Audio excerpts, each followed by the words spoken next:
Today we're going to think of one of those aspects of the Christmas story that's sometimes overlooked, but it's this, that the coming of God's King, yes, it leads to worship, but it also provokes opposition. As we continue in Matthew chapter 2, and we hear these words, when King Herod heard this, the message about the one born King of the Jews, he was disturbed, and all Jerusalem with him. When he called together all the people's chief priests and teachers of the law, he asked them where the Messiah was to be born.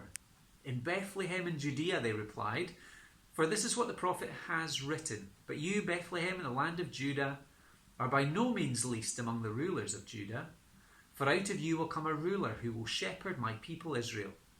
Then Herod called the Magi secretly and found out from them the exact time the star had appeared. He sent them to Bethlehem and said, go and search carefully for the child. As soon as you find him, report to me, so that I too may go and worship him. One thing that we know about power and influence is that they have the ability to take hold of a person, such that they must be held on to at all costs, and any threat to that power or influence must be resisted. It's there in the story of every dictator that we see in the political field, every bullying boss in the workplace. It's a story captured so well by Tolkien in the Lord of the Rings trilogy, the One Ring, to rule all others, and the powerful hold that can take on the different characters. Well, as soon as news reaches Jerusalem of the birth of God's true King, we read of two different groups of people who are troubled. There is King Herod and there is all Jerusalem. And opposition emerges in two different ways. First, we can think of the chief priests and the teachers of the law who are mentioned here. So we get this remarkable fact. Here are these religious groups, experts in God's word, and they know the promise about God's coming King, and they know the location. But what do we find?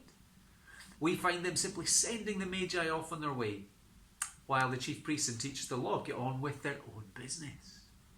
What do we call this? It's apathy. It's one way in which the claims of Jesus are opposed.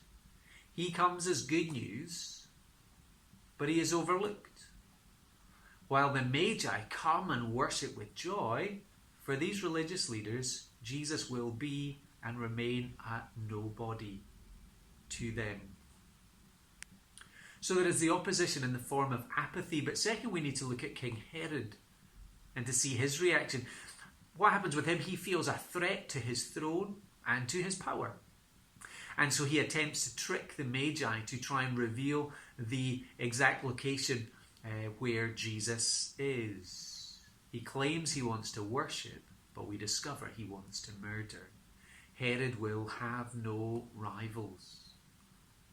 He is threatened. And so he becomes hostile, afraid that Jesus will challenge his own self-importance, his ability to rule in his way. Herod immediately turns to hostility. When you and I take a close look at the Advent story, we will find ourselves in there somewhere.